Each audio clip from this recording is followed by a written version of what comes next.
Welcome to episode 21 of Successful Demo. In each episode, we analyze the theoretical and practical aspects of one more newly released cards. Today, we'll be looking at Standoff. I know, this card is 6 months late, but late is better than never. We're gonna cover this one. This is a 2-0 agenda, and as you all know by now, the best use for it is in Scorpios, because if the runner trashes cards due to Standoff, you could potentially use your Scorpios ability against them. It also doubles as a fodder agenda for them to steal so that it can trigger your Hunter Seeker. Well, at least that's what people thought the best use of it was. I have another cunning idea up my sleeves. Why not we stand off against the runner, and while the standoff is going on, our shift division, awesome shift division in the background, will be making sportswear for us so that we'll be well prepared for the standoff.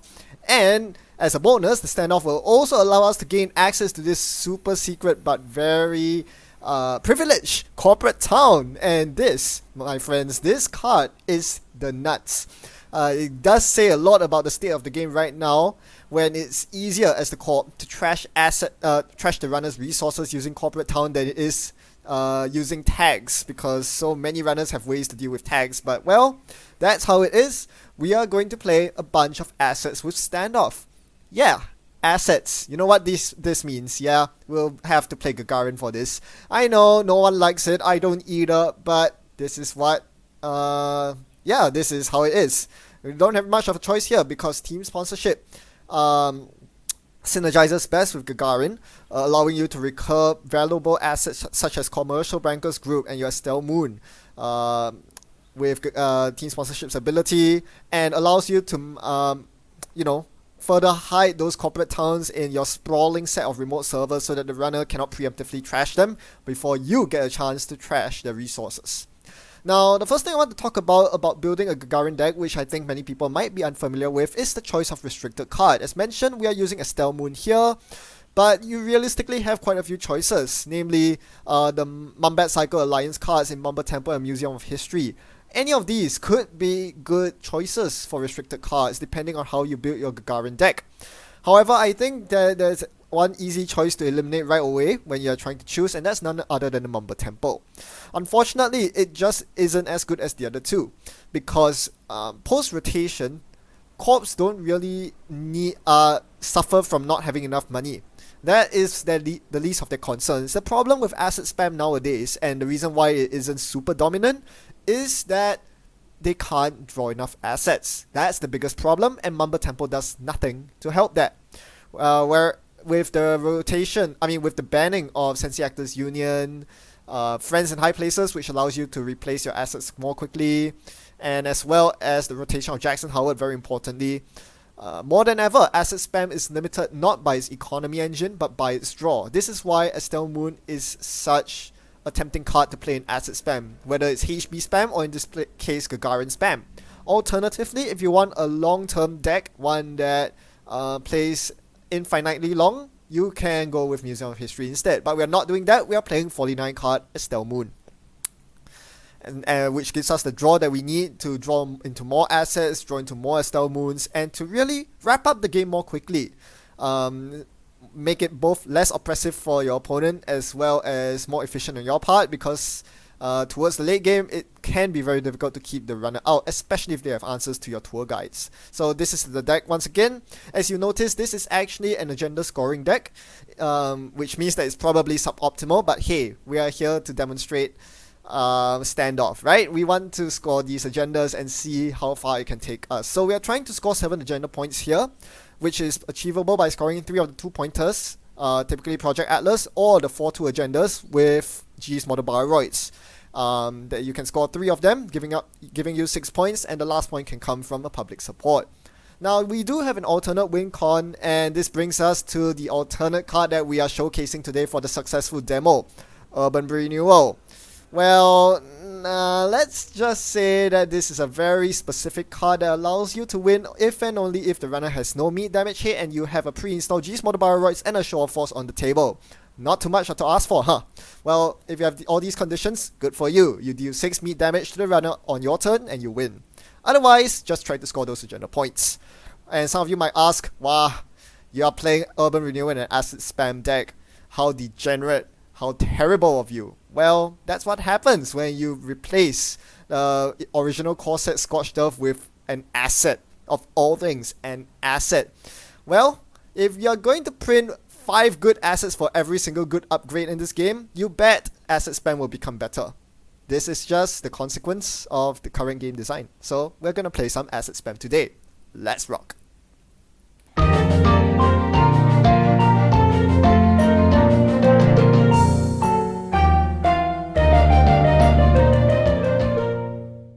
Today we are up against Valencia, which means that her ID ability cancels out mine. That is until I can find my Elizabeth Mills. So you'll be quite sure that that's going to be one of my top priorities. The first tech startup I'm going to find is going to be for the Mills. Now you'll notice some very important cards in my deck. The Standoff, besides being team sponsorship and corporate town fodder, it's also very important for getting rid of nasty currents, the worst of which is Hacktivist Meeting. I am fully expecting my opponent to play that, so I am quite aware of it. That's also why the paywall implementation is still in my hand. I need it as a counter current, more so than the passive economy it will give me if my opponent runs a lot. For now though, I'll just continue icing up stuff. Throwing out assets and icing my urban renewal. Now for remote ice, you typically want to ice cards that do not stay on the board forever. So urban renewal is a very good example of that. It will go away either if the runner trashes it or if the 4 meat damage is dealt, freeing up the remote for you to jam something else in it later on. You don't want it to hog the remote forever. Alright, my opponent gets a daily cast down and it's time to pass the turn over to me again. They did trash the commercial bankers group, which is good for them, bad for me, but I do find my Estelle Moon. So now the big question is how can I make the fullest use of the Estelle Moon? I draw an Elizabeth Mills as well, so that is an absolutely amazing card for me to have right now. As my opponent sets up, I'm able to res the Estelle Moon and drop a bunch of assets. So I'm gonna get 3 moon triggers here, 2 different assets and a standoff. I chose to throw out the standoff because I wanted to keep the urban renewal in hand to play inside the remote once the first one expires. I'm also going to res the mills here to remove the only bad publicity my opponent had. So now I did sack the moon, but I draw a bunch of cards in return, allowing me to continue spamming out. So this is going really well for me. My opponent is struggling to deal with my board state. They do check the standoff and steal it, but at what cost? They now have to pay 1 for every card they access, which is pretty cool. I make a fairly huge mistake here. While I'm getting moon triggers, I forgot that I had turtle bags in my hand, so I really should be playing the turtle bags and rezzing it instead of keeping it in my hand. This was a gross mistake that is going to bite me later on as I start running out of credits. You'll notice that this deck isn't particularly rich, especially if your opponent contests the board, as my opponent is doing here.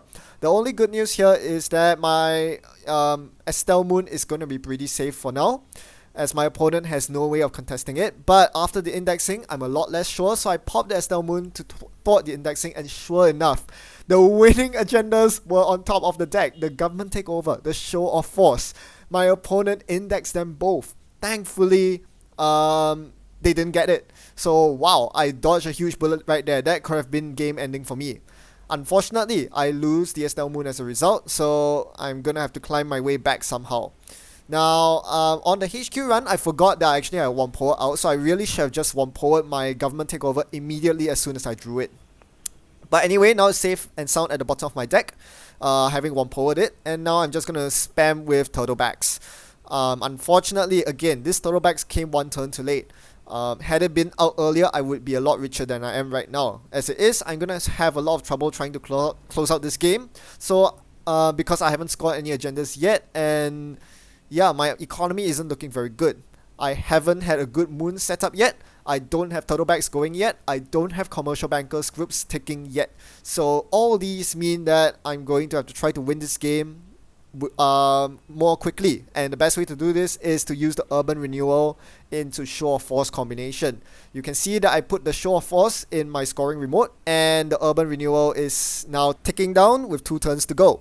In the meantime, I score a standoff, and here you see how well it works. Besides triggering team sponsorship for me, I also gain a card and 5 credits from it because my opponent simply cannot afford to trash their only installed card, the daily cast. This way it helps me accelerate my give me forward tempo very important in this deck since I want to close out the game quickly. On the team sponsorship trigger, I chose to recur Commercial Bankers Group instead of Estelle Moon or Turtlebacks. I'm not sure if this was a correct decision. For you viewers at home who are more experienced at asset spam than me, you can let me know about my decision here. Anyway, the extra standoff money came in really handy as my opponent went for a double mining accident turn.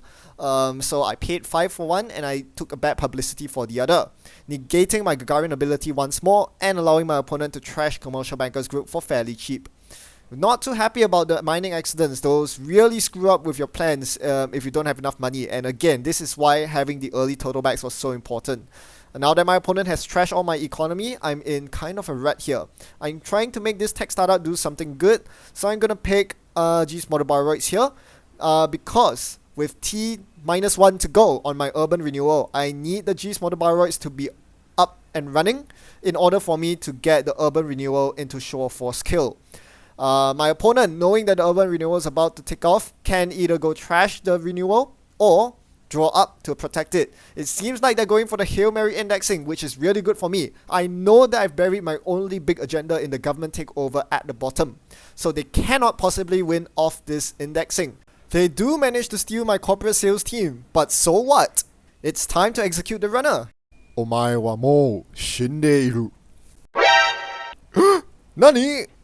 そんなに悪くない。No! My alternate win con. Down the drain. Well, I guess we are scoring agendas. So yeah, there you go. Urban Renewal. Even when everything seems to have lined up perfectly. Even when you think you've got the runner in a bind. They've had worse, certainly. So yeah, my opponent prepared for that very well. They knew that I've had worse in hand, so they could afford to overpush on R&D, and as long as they ended their turn with 4 cards in hand, they guaranteed survival on the Urban Renewal. So there was no way I could show force them to kill. Instead, I'll just have to play a couple more assets and drag out the game as my opponent continues launching mining accidents at me. This Valencia really is in touch with what's happening down here at Wayland Corporation. We are abusing the mines to its fullest and they know about it. Thankfully, I'm able to deflect that bad publicity, but unfortunately, I'm still left with 1 bad pub. So my opponent is still able to keep my remotes in check. They don't have to pay the 1 credit tax each time they access. Quite a problem, because slowly but surely I'm going to start accumulating agendas and I can't really drop them in any safe remotes. One thing Gagarin really likes to do is to place naked agendas on the table. They are usually protected because unlike with say CTM or IG, in those defensive identities in other factions, the runner can check your remotes without paying any tax at all. As long as they don't trash the card, they don't have to pay the CTM trace or the IG tax. But with Gagarin, you have to pay every time you want to see a card. Now my opponent makes things worse here by playing a Hacktivist. Where is my paywall? I'm pretty sure I had a paywall earlier on. Well, it's not there anymore. So we'll need to find some way to make things work. I think we do have a Project Atlas somewhere on the table. As long as my opponent doesn't check it, I'll be able to get rid of the Hacktivist. Still sucks though. That's a Show of Force that is about to get killed. I'm gonna defend it. You'll notice that I installed a G's Motor Bioroid to override the Elizabeth Mills. There's only 1 Elizabeth Mills in the deck, so if I want to be able to remove more bad pub than the one that my opponent started with, I need to be able to recur it with team sponsorship, which is exactly what I'm doing here. By overwriting the Mills, I put it in the bin, so when I score the Project Atlas here, I will be able to recur the Elizabeth Mills. But I had better things to do there. Since I mandatorily drew into paywall, I played the paywall from hand instead, to allow my opponent to make me richer as they run. But they then countered it with their own Hacktivists, so for me, it's time to score this Project Atlas here at long last. It's been sitting there for this entire game, my opponent hadn't checked it. So I'm just going to score it here, raising the second team sponsorship on the way, and getting 2 triggers. The first trigger is for Commercial Bankers, Elizabeth Mills, sorry, as I promised, and the second is for Turtlebacks because I am dirt poor, and I have a lot of assets in my hand that I could start throwing out. So with the final bad publicity removed, it's now going to be a lot harder for my opponent to contest my economy. That total backs is going to be 5 credits to trash. You don't want to be doing that as Valencia when you have no resources or Magnum Opus installed at all. So yep, I'm going to just res my total backs here and install my CBG. That Bankers group is definitely going to help me make some money. It should be quite hard for my opponent to contest both economy assets this turn, but they have another trick up their sleeves. Seeing that the card inside the tour guide remote was not res for the longest time, my opponent highly suspects it's an agenda and goes for it with the stim hack. The worst thing is, not only do they get my agenda, but they had enough money left over to contest both my economy assets. It bankrupts them completely, but it also does the same to me. I'm bankrupt. Now, what can I do? I mandatorily draw into a corporate town and I have a standoff in my score area. It's time to go for it. Question is, do I protect it under the tour guide or do I play it out in the open? Given that my opponent now no longer has any bad publicity and has no way to give it to me, notice that all 3 mining accidents have been played, removed from the game. And given that they're starting their turn with 0 credits, I think I can afford to leave Corporate Town out in the open. So I'm just going to play it out there. And this means that my tour guide remote can be freed up for a more important card, most likely an agenda. I'm going to rest the Corporate Town here right after they drop their daily cast. It's going to drop into their bin. Take that! So now they are completely dirt poor. And they have no way to contest my corporate town next turn. They start their turn only on 2 credits, so they cannot click for 3 and run to trash a corporate town, because it costs 5 to trash, but they have to pay the Gagarin tax as well. So yes, the Gagarin tax really is the deal breaker here. The big question for me is whether I can find another agenda to score quickly. I have 2 team sponsorships up and running, and they can easily make the board state spiral out of control in my favor, as long as I can find a Project Atlas to jam behind the tour guide. So that is what I'm looking for right now, but my opponent once again has more tricks up their sleeve. They're going to rebirth into Omar, and I cannot defend against that because I put a Hive on Archives instead of the Vanilla. This is quite a questionable decision. We'll review whether that was a correct choice later on. In the meantime, I draw an Urban Renewal. Not going to do much with the Show of Force off the table now. So the reason I play Hive in this deck is because if I'm angling for the Show of Force and Urban Renewal victory, I don't worry about Hive losing its subroutines because I would have killed the runner by the time I get to 5 agenda points. But now that I'm going for the agenda scoring route, the Hive is going to look a lot worse. So I'm not a very big fan of Hive right now. It cost me a lot of money to res, especially given that I already have a Vanilla in hand. That would have been a much better target for the Archives Ice right now. It might pay off later though, because it's keeping Omar out. They cannot afford to pay 3 credits to break it, plus the 4 to install the paperclip. You'll notice my opponent is so poor and they spend so much of the game contesting my board that they barely have anything set up on their side. That's also partially thanks to the corporate town, which completely destroyed any chance of them getting a resource on the table. If they want to get a resource on the table, they have to first spend 6 credits to trash the corporate town, which I can easily recur using a team sponsorship trigger. So it's not worth it for my opponent to go for it. In the meantime, I'm just going to continue setting up my board state. A tech startup means that I can fetch an asset of my choice, something like a Jeeves Model Bioroids to help me score an agenda later on. So this is going to be quite interesting. After a few turns and mandatory draws have passed, I finally found the cards I need to win. I drew a Project Atlas, which is swiftly going into the tour guide remote. I have an Urban Renewal at T-1. My opponent only has 4 cards in hand, none in their stack. So if this Urban Renewal fires, they are down to 0 hit points and they have to make do with the only card they have installed for the rest of the game in the MK Ultra. This is a huge fork for them, and not to mention that I believe I have 2 public supports sitting in the remotes. Yep, that's right. The first 2 unres cards on the right are public supports. So in conjunction with the Project Atlas, I can go up to 6 agenda points potentially. I'm not resing them right now, partially because I'm poor, but more importantly also because I do not want to deactivate Hive that quickly. Once I get up to 5 or more agenda points, the Hive on Archives is essentially blank. That is bad news bears for me. So my opponent is stuck in a red. They don't have a lot of credits. They've been clicking for credits a bunch in the previous turns, but now they are pretty much forced to spend 4 credits on the urban renewal just to trash it. Instead, they're gonna just run HQ here. Obviously, that's not gonna yield anything at all. So now they have to make the tough choice. They do realize it's inevitable. They will trash the urban renewal to prevent getting run out of cards. I do find a second Project Atlas in hot pursuit. Alright, yeah, my third Project Atlas to close out the suite. So this makes my scoring plan, or my win condition, or rather, very clear. I'm gonna score the last Atlas along with a public support in the remote. So one of the team sponsorship triggers must be on the Atlas because HQ is completely unguarded. It's way safer in the remote, and I can score it next turn by firing team sponsorship here. I used the other team sponsorship trigger to install Commercial Bankers Group from archives because I badly needed some drip economy.